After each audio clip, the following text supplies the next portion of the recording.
on, but there's so much to be squeezed out of this pastime.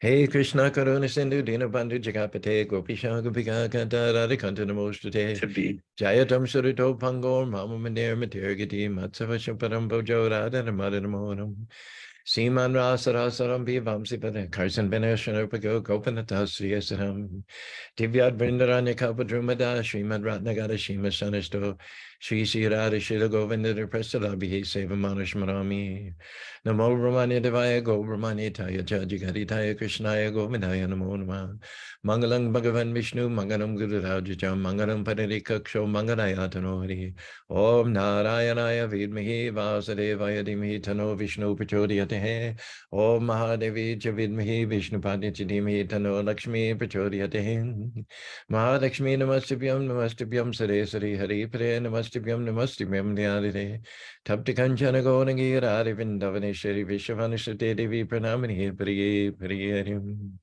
Narayanam Namaskritam Naram Sheva Narottamam Devam Sarasatim Vyasam Tito Jyotirit Nashtapareshu Badveshu Nityam Bhagadaseva Bhagadiutama Shoki Bhakti Bhavati Naishtaki Nigamal Kapatudu Gariram Param Shukamakanamita Dravisamitam Pibata Bhagatam Rasham Hora Varashikavaram Krishna Sadham Bhagade Dhamakani Karonashtadi Shamasha Paranako Dunodidam Nama Om Vishnu Padaya Krishna Pastaya Bhutade Shrimati Bhakti Vedanta Swami Tanamani Namaste Saraswati Devi Guruvani Pajari Nivashesa Sanipati Praskata Desara Sri Krishna Chaitanya Prabhu Nityananda Shri Advaita Gadadhar Shiva Sari Gaur Bhaktivinoda Hare Krishna Krishna Krishna Hare Hare Hare Ram Ram Ram Hare Hare.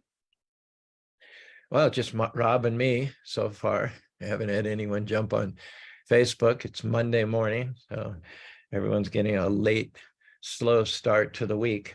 Just to recap, Rob and I bumped into each other, of course, at the Rath Yatra on Saturday night in Salt Lake City. About 150 people took part in the procession, which started at 5 o'clock, went for about an hour.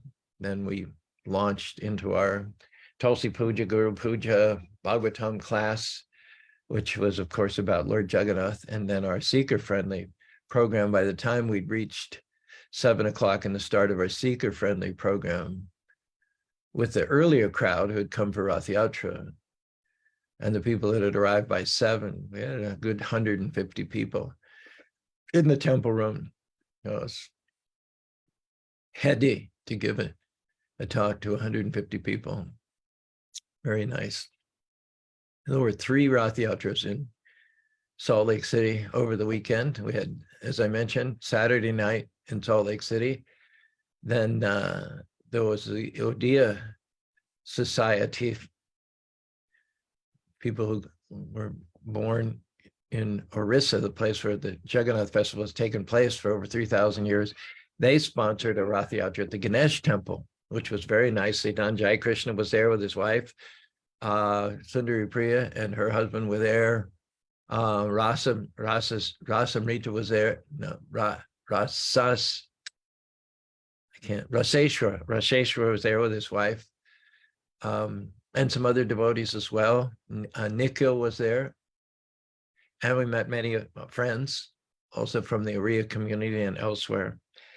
I didn't make it for the procession, but I came for the cultural program. It started at 2 o'clock, and they invited me to give a 5-minute talk about Lord Jagannath, which is very nice, large crowd. And then we had Rath Yatra back here in, and I saw Rob also during the cultural program there at the Ganesh Temple briefly. And we also had Rath Yatra here with not many people, but it was very nice. Radhika Jivan, our visiting devotee from South Africa, led the kirtan, and I spoke the motivational talk, which actually had no sound. Right in the beginning of the talk, someone called in on my phone. The ringtone intruded into the talk, and I silenced it. And then the person tried to call back, and that's one of the hazards of trying to record a talk on your phone. You're hoping that there's no incoming calls, because At best, the incoming call will mute. While the phone is ringing, it'll mute that section of your talk. So you'll have a gap between what one thing you're saying and another thing you're saying. And at worst, what would happen last night is, for some reason, once the person stopped calling, then the rest of the talk was mute. There was no silence. But fortunately, we had it from Salt Lake City, so I should be able to clean it up, make a podcast out of it, as well as post it on YouTube, et cetera, et cetera, et cetera, et cetera. Beginning this week, and also we welcome, he's not on here with us, probably recovering from his 3 weeks in India. We have Brent. He's head of the Studies Abroad program at Utah Valley University. He took a group of around 15 students to India, and they spent most of their time, I think, in Govardhan Eco Village, attending seminars and yoga classes. He's back now. They would have returned on the 24th, which would have been Saturday. So look forward to eagerly hearing his wrap up, his take on how everything went. Now we've got Gene and Bobby here on Facebook. So let's begin sharing more of the nectar of the pastimes. Ambarish and Durvasa were at odds through no fault on Ambarish's part, but due to Durvasa's being prone to fits of anger, they came into conflict. And that conflict has generated 45-minute sessions of discussions on spiritual life, spiritual values, and spiritual character. Can you imagine? This was, in fact, what we talked about last night at the motivational talk, the creation from chaos theory, the creation from chaos theory. It also resonates with, in the Western philosophical tradition, Hegelian dialectics. You start with abstract, then you get a negative, and then you get a concrete. Thesis, antithesis, and synthesis, it's called. So you have a thesis. You have, for instance, let's start with the thesis that embodied living beings in this material world are in a fallen state. They've left the kingdom of God, wanting to exercise their independence. They've misused their free agency to come here now. That's what they are. Now, proposition A is we want to transform them. We want to rehabilitate them, reconstitute them in their eternal spiritual nature, and save them basically from repeated birth, death, disease, and old age. So that's A, if that's A. And then C is we want the living beings back home, back in the spiritual world, having revived their love of God, having built up their characters. So how do we get from the abstract A, that man is meant for transformation, and the concrete, the complete state of being purified and back in the spiritual world? And the answer is negatives. We would not be talking about Ambarish had not Durvasa unfairly attacked him. The fact that Durvasa lost control of his anger, the fact that Durvasa overreacted and tried to kill Ambarish for, I would say, a small offense, except for the fact that Ambarish didn't commit any offense towards Durvasa Muni. That was all in Durvasa Muni's imagination. Durvasa Muni totally flew off the handle. Kind of embarrassing, in fact, for us to think about such a great yogi, a partial incarnation of Lord Shiva, having lost it. And Lord Shiva himself, although he has exhibited anger throughout the scriptures, is not prone to anger. Lord Shiva himself is not prone to anger. He exhibits anger only after a lot of provocation. For instance, when his wife was insulted by Dakshin, she self-immolated. Then, and then only did Lord Shiva get angry. Otherwise, Lord Shiva's got his senses tamped down. He's got them totally under control. But in this particular incarnation, he seemed to have acted in a way that even an ordinary man would be embarrassed to act. And yet, we're, we're on our 43rd segment. We're enriching ourselves almost unlimitedly by going over and over and over and recounting these pastimes between Durvasa Muni and Ambarish. It is the creation from conflict. It is the creation from chaos at work here in spades. We see that in almost every situation where there's something extraordinary being brought forth, the means by which that happened was a failure, a shortcoming, a great exalted devotee seeming to drop down to the level of ordinary souls and acting in a faulty way. And we have Durvasa Muni. He had so much self-control. He could pronounce, by his pronouncement, he could counteract the laws of material nature. He could create his own planet at will through his yogic powers.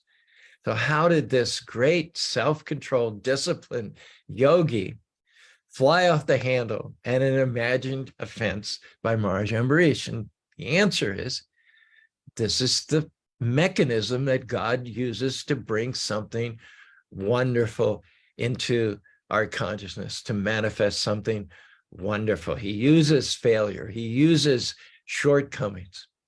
There is hardly any instance where something significant and praiseworthy manifests itself in the narrations of the Puranas where the protagonist did not do something unbecoming, something that would be more understandable if it was done by an ordinary person. This is the yoga maya potency of the Lord. So Durvasa Muni acted in an unbecoming way, and yet the result was so very instructive. We've been listening 45 minutes, let's just say an hour and 45, so close to 45, let's say 38 hours. We've been discussing and churning and extracting deep devotional truths from this one story. The story itself doesn't take that many verses. It's found in the third canto of the Srimad Bhagavatam, and I haven't counted the number of verses, but it's not that many verses. And yet, sorry, it's in the third canto, ninth canto, Durvasa Muni, Ambarish Maharaj, ninth canto. Savaya Mana Krishna Parada Vinva Samshi Vaikuntagana Karo Karo Mandir Majanandu. Ninth canto, of course, fourth verse, 18th verse. Satam Prashangam Abhayurya Samvido. This one is found in the third canto of the Srimad Bhagavatam. Bhavanti Rikana Rashayana Naham. Tajoshana Shu Abhavagavartami Shadhara Tir Bhaktir Anukrashi. Satam Prashangam.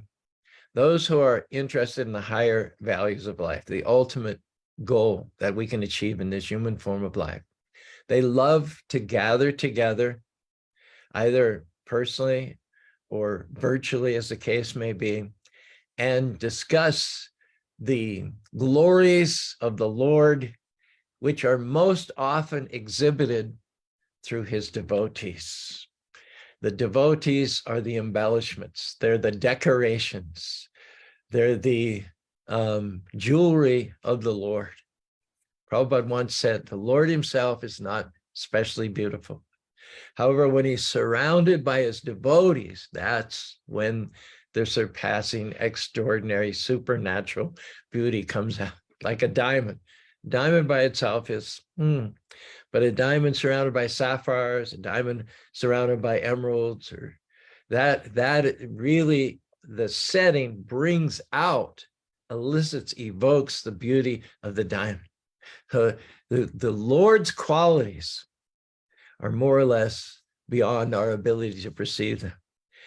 It is the devotees who bring out the qualities of the Lord, just like the settings bring out the quality of the main jewel. So when we discuss and talk about the Lord, it means to say, the code is that we're talking about the devotees of the Lord. Bhavanti Rikaina Rashayanaha. that nectar gets poured into the heart and into the ear, and it satisfies the heart.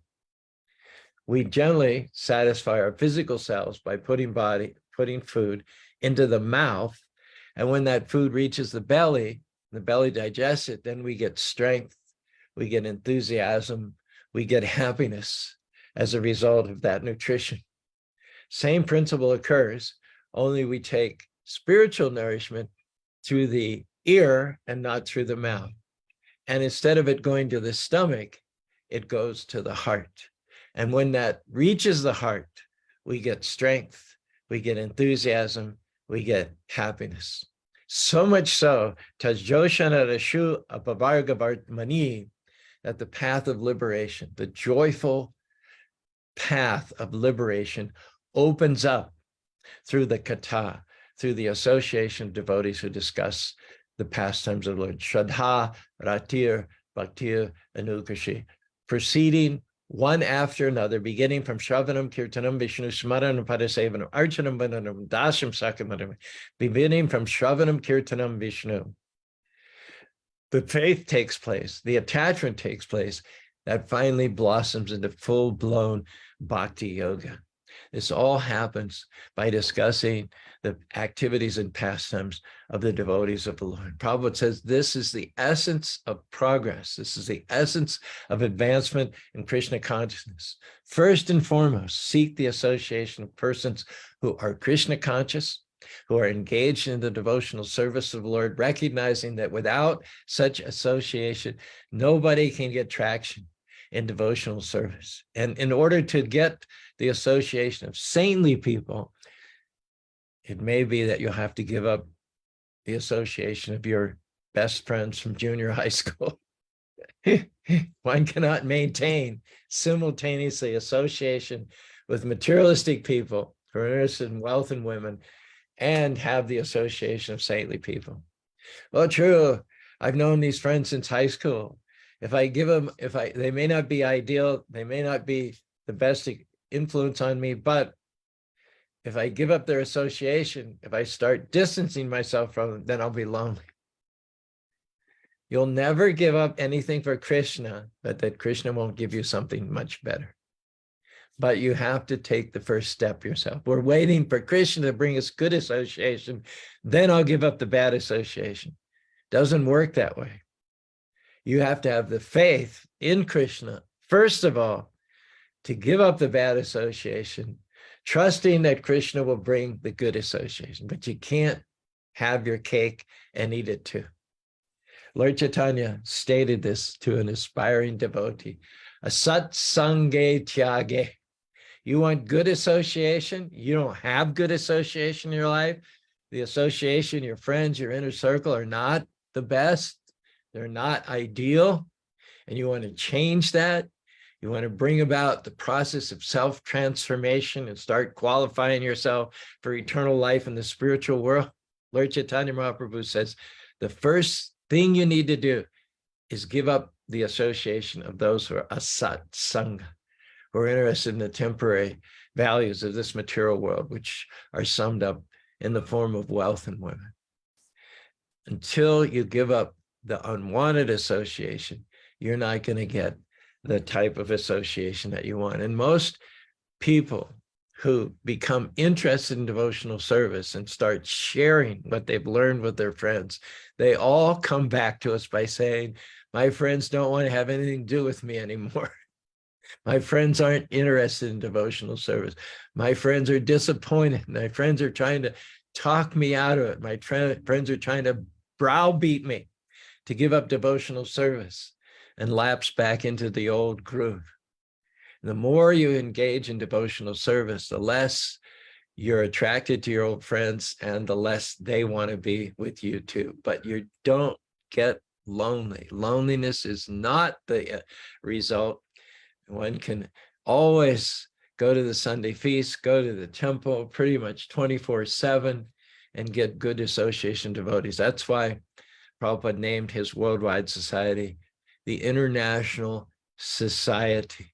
If you give up bad society, bad association, you can only do so if there's alternative good association.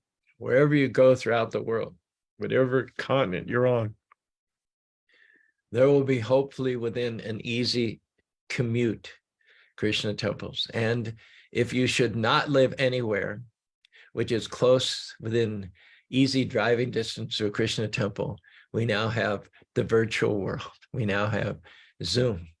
Right now, Rob is with me on Zoom and on Facebook by Bobby, Govinda Raj, as well as, let's see, Jean, and a few other people are with me. So one way or another, the alternative association, the better association, is freely available thanks to the grace of His Divine Grace, A.C. Bhaktivedanta Swami Prabhupada. Now, Ambarish was not infatuated with the temporality of this material world. He considered it like a dream.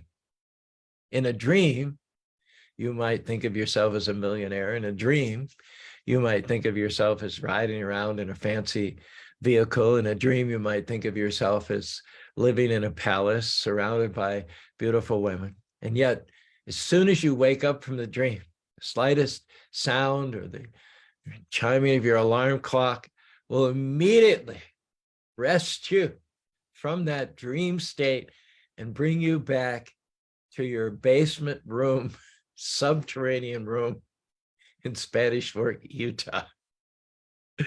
But what was the use of all that opulence that you were supposedly enjoying in your dream? It's gone with the snap of a finger.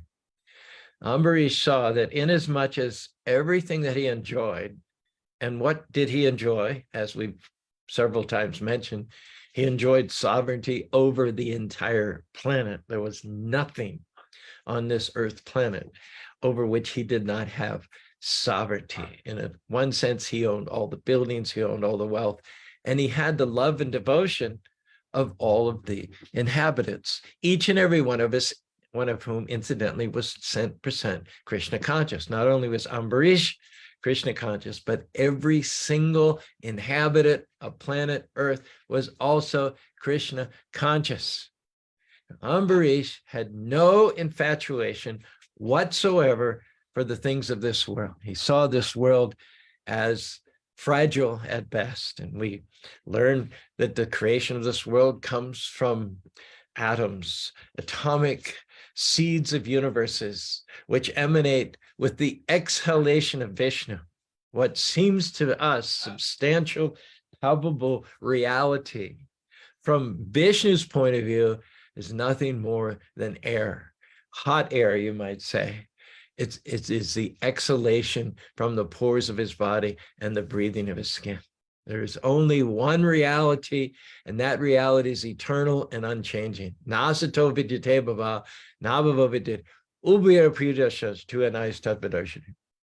Sages and saints have studied the nature of the material energy, and they've studied the nature of the spiritual energy. They've studied the nature of the inferior energy, and they've studied the nature of the superior energy, and they've determined that only the superior energy is real because it is unchanging. It is eternal. The inferior material nature is unreal. Not that it's not real at the moment, in the same way that what's happening in a dream certainly seems real at the moment, but it's unreal in the sense that it does not stay. It has a beginning, a middle, and an end. And that's its shortcoming. That distinguishes it from ultimate reality, which is a spiritual world. Some of these concepts are nicely expressed by Jake Emlyn, our Krishna rapper from England. I'm committing to memory the lyrics of one of his songs called Consider the Soul, wherein he says, "You're not this body you're living in, your eternal spirit soul, so where shall I begin?" The soul, only the soul is real. The outer body is misty like morning dew, musty and crusty after youth passes, earth to earth, dust to dust, ash to ashes. Every 7 years, each cell is replaced. The old body is erased, displaced, effaced. Every cell is changing. You're always reincarnating. The question remains, who are you? And what are you going to do about reincarnation? as well as freeing yourself from material contamination. You can ignore the concept and hit the exit by the nearest route, or you can stay and listen to our lyrics and get a vision of the truth. Does your life have meaning, or are you trying to escape? Are you just breathing and taking up space? Most people are not open. They do not want to know. The question I propose from me to you is, do you have the eyes to see? The soul is unborn. It never grows old. We can tell by the way that we cry, trying to conform to a limited life. Death is so painful because we're not supposed to die. The soul is eternal. We know it inside. Like, why should I change my body again? This is the beginning of human sense. If I'm eternal, why all the external posturing and pretense? My time would be better spent overcoming rebirth and rising high into the spiritual sky.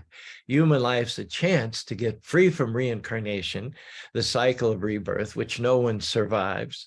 Time to realize your eternal state and attain your spiritual body one day.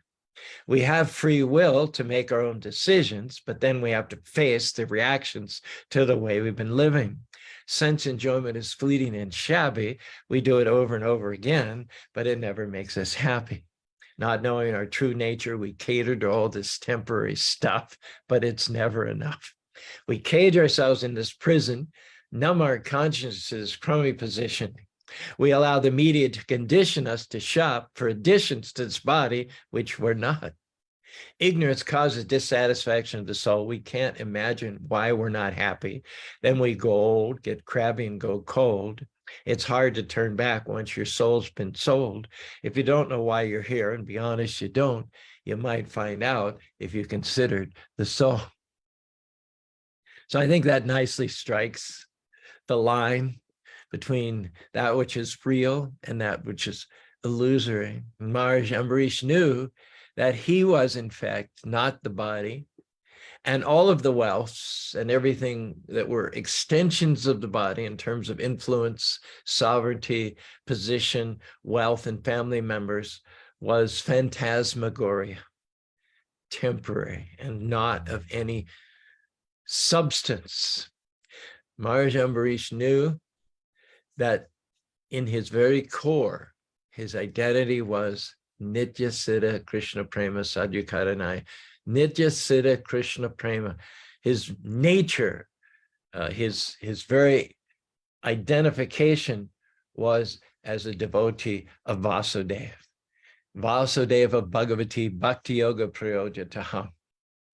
He worships Lord Krishna, and this is significant because Maharaj Ambarish lived a long, long, long time ago, far prior to the time that Lord Krishna personally appeared 5,000 years ago.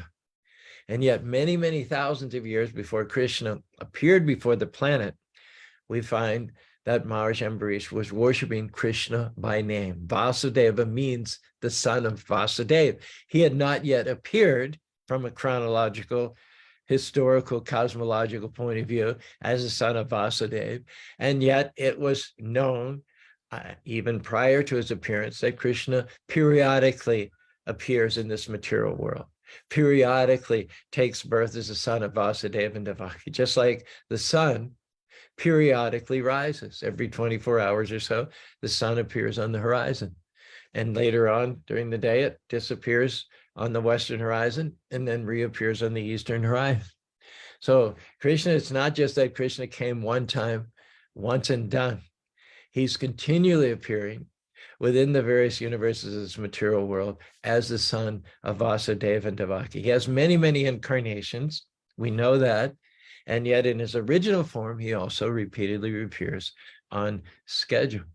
Why is it mentioned in the pastime of Ambarish, which occurred long before the actual appearance or the most recent appearance of Krishna? Because it's to establish that the culture of worshiping Krishna is eternal. It does not have a time of origin. For instance, Christianity did not exist prior to 2,000 years ago. Christ came and he introduced a certain way of looking at Christianity. And from that point, Christianity had its origin. Similarly, Muslimism had its origin from the appearance of Muhammad.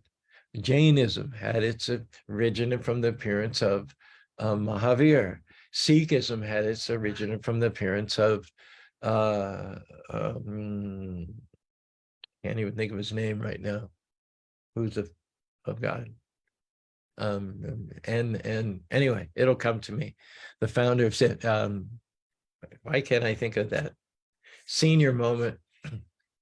Non father of Sikhism, Guru Nanak, of course. But there's no beginning of Krishna worship. Krishna is not a prophet. He's not a saint. He's not a messenger. He's not a Messiah.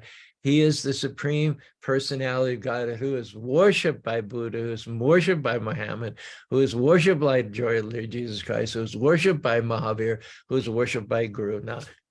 And that's the difference. Krishna culture, Krishna consciousness is eternally, and it definitely was known even before he appeared in this current day of Lord Brahma. Now, Ambarish appeared not only before Krishna, but he appeared before Rama himself. And yet Krishna's name is mentioned several times. Not only that, but in the beginning of this pastime describing the conflict between Durvasa Muni and Ambarish, Ambarish Maharaj has observed Ekadasi, not eating grains for over a full year, eating only fruits for 1 year. And the requirements of this particular vow that he was following to fast for 1 year dictate that one go to Mathura, Mahavan, go to one of the 12 forests of Vrindavan for the last 3 days of one observing one's vow. Now, if the Krishna consciousness were not spread throughout remember, Maharaj Ambarish is king of the world. Remember, all of his citizens are Krishna conscious. And so he's going to Vrindavan to finish the last 3 days of his fast. Mathura is described. The Kalindi River, the Yamuna River is described. So all of this expresses unequivocally the fact that Krishna consciousness has been around forever. Now, also it's mentioned that in the course of his bhakti, Maharaj Ambarish not only took this world and all of its opulences as a fig, not only was devoted to Krishna, but the way that he expressed his devotion to Krishna was by being devoted to the devotees. Maharaj Ambarish had no higher desire than to render service to the devotees of the Lord. The Lord enjoys it more when you render service to his devotees than when you render service to him. In fact, the Lord states that rendering service to his devotees is better than rendering service to him. Sadhanam mridiyam madam sadhanam maranat naham tebyo managapi. In the Bhagavad Gita, 5th chapter, 29th verse, we're encouraged to see the Lord as the enjoyer of everything. He's the creator, he's the proprietor, he's the originator. And naturally, that also translates into meaning that he is the supreme enjoyer. If a businessman puts up the initial capital to build a factory, then all the manufactured items produced by that factory are owned by the businessman. The workers can't say, I made this cabinet, I made this manufactured item, now I'm going to take it home. They can't say that. They're working on behalf of the man who built the factory. And whatever they produce belongs to that man. They're entitled, of course, to a wage, a living accommodation, but they're not the owners of the manufactured items. The person who started the factory, who created the factory, is the owner. So Krishna is Bhoktaram Yagatapasham, Sarvaloka Maheshwaram, Suridam Sarvamagyapamam Shantim Rishati. Everything being created by the Lord and consequently owned by the Lord should be offered to him for his satisfaction. Sarvaloka Maheshwaram, he owns everything.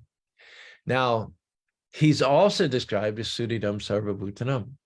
That means he's extremely affectionate to his parts and parcels. Every living being he claims as his offspring, aham bija pradapati. He's the seed-giving father of all living beings. He's naturally friendly disposed to our living being. He provides with all the species of life, not just humans, but birds and aquatics and mammals and insects. He provides with for all of his children the basic necessities of life. Ashtani shashtanam apane palgunita jiva jivasa jivanam. But having said that, he has special affection for his devotees. Samaham Krishna says, I love all living beings, just like a father loves all of his children. But those who render devotional service to me, they are in me and I am in them. A person in full Krishna conscious tries heart and soul to please the Lord, knowing that the Lord is his well-wishing friend, and that you can never give to the Lord. You can never make food offerings. You can never offer wealth. You cannot offer the sacrifice of your friends on the altar of the Lord and not get back many, many times over, and not be enriched millions of times over. Prabhupada said, you'll never be the loser in Krishna consciousness, but you'll be the gainer millions and millions and millions of times over. Now, the guru, the person who guided Maharaj Ambarish on his path of Krishna consciousness, was the name Vashishta. Vashishta was the one who gave advice to Ambarish. When Ambarish came to the time of breaking his fast, as you know, and we've several times mentioned, Durvasa Muni came with many disciples untimely, just at the time when it was incumbent upon Maharaj Ambarish to break his fast. So he asked his guru, Vashishta, how do I handle this very dangerous and difficult, convoluted situation? And Vashishta, as well as the other Brahmins, told Ambarish Maharaj, you can break your fast and not break your fast by just taking a little bit of water. Taking water is considered to be breaking the fast and not breaking fast. It was on the advice of Vashishta Muni that he took this middle ground. He made this compromise in the greatest effort on his part not to offend Ambarish. On the other hand, the fast, the vow that he followed for a year was not just for his own benefit, but to successfully complete the vow by taking a little something at the right time would benefit him. It would benefit his wives, it would benefit his children, it would benefit the earth, it would benefit all of his citizens. It was a yajna, it was a sacrifice that he was doing. Kings have a right to enjoy gourmet food and nice clothes and the best horses and the best chariot and live in the best palaces. But as we said, Maharaj Ambarish cared. I've got a parrot here, kind of trying to vie for my attention. Sorry, Pedro. I have to close the door on Pedro. He comes in and he's nipping at my feet. As we mentioned, Maharaj cared not a fig for all of these things. So rather than follow the path of Pravriti Maharaj, of sense indulgence, he, although he had unlimited resources for sense gratification at his disposal, and he also had the right to dabble in them, he chose the path of Nivrita Marg. He partook not at all in the activities of the kingly class. This was a way of sacrificing to the Lord. And without sacrifice, nothing goes well. Anarbhavanti bhutani parjanaram yagya karma shamuvana. It says in the Bhagavad Gita that we all need grains. Every living being needs grains. And of course, as the king, Maharaj Parikshit wanted good production of food grains. He wanted his citizens to be strong and healthy.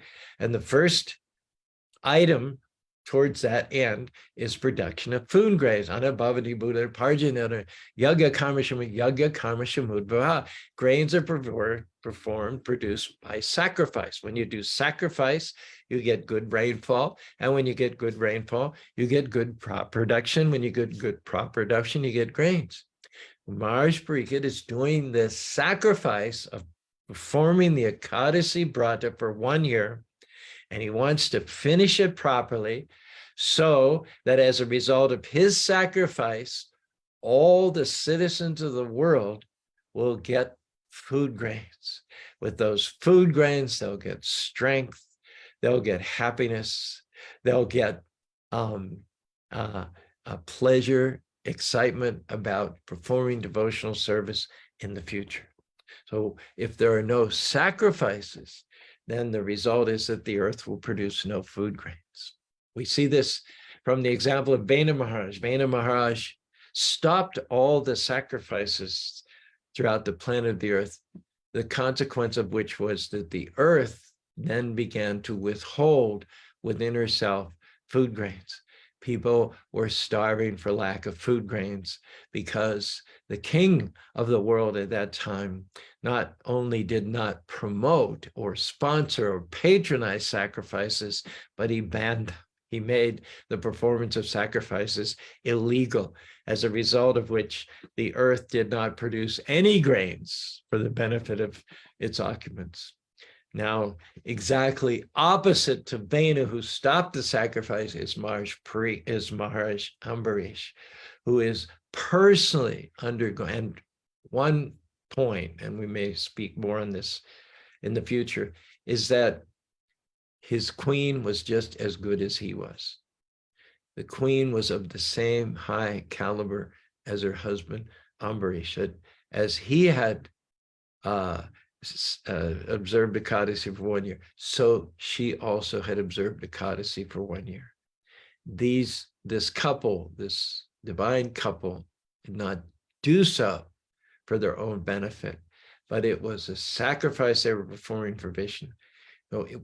So his completing the sacrifice was a matter of great seriousness, and it did not have to do solely with his own advancement, but more elementary. It was a sacrifice that he was performing for the benefit of the whole earth, that everybody moving forward would have food grains. And that's why he not only had to receive his guest very, very properly, following all the protocols, but he also had to somehow or other finish the vow that he had started 1 year ago. Okay, so enough of that. We've run out of time here on this Motivational Monday. Thank you very much for being with us. I think it's a good start to the week after having had a wonderfully transcendental weekend full of Jagannath festivals. So again, we've got Jean on Facebook, we've got Bhai Bobby, we've got Govinda Raj, we've got, Bhai Bobby gave me the name Guru Nanak there when I was struggling for it. So thank you for those few people who are on Facebook with us. We have a number of other people according to the live feed, but comments, likes, et cetera, from only those. We always have on Zoom our stalwart, Rob. Do you have some takeaways for us today, Rob? Hare Krishna, Prabhuji. Thank you for the class. This is the highlight of my week, these morning classes. Well, I do these classes. I figure if nobody joins, and you recall at the beginning of this, there was nobody but you and me. There was nobody on Facebook at all. I'm going to do the class because of your insatiable desire to learn more. I am drawn into that. I cannot not do the class because of you. Thank you, Prabhuji. And I know others will benefit from this, even if they don't get to listen to it till later. Right. But the starting point is you and me, my friend. Thank you, Prabhuji. So that being said, my first takeaway is association is key to who you will be. Very good. Very good. And then spot on. You are the confluence of your friend's influence. Krishna is not one and done, but returns like the rising sun. Wow, beautiful. In devotion be steadfast to the last. We've got the rising sun behind us here, incidentally, too. Yeah. Hmm. When you heed God's call, it benefits all. Nice. That's all I got today. Well, the muse is with you this morning, no doubt about that. I love every single one of those. All right. Thank you, Rob. Thank you for those who joined us on Facebook. We'll pause for a moment in case anybody wants to hit some hearts and some thumbs up, and that will result in boosting us in Facebook's algorithms. But bottom line, me and the Robster, Monday, Tuesday, and Wednesday. Everybody else is welcome to join, but this is me and Rob here with the Srimad Bhagavatam. So thank you. We'll be back tomorrow, Transcendental Tuesday. My guess is we'll have even more to discuss and learn from the confrontation between the pious, righteous, surrendered devotee Ambarish and Durvasa Muni, who's obviously acting under the influence of Krishna's Yoga Maya potency to bring us a great narration passed down through the ages. Hare Krishna, Krishna Krishna, Hare Hare, Hare Ram, Ram Rama, Hare Hare.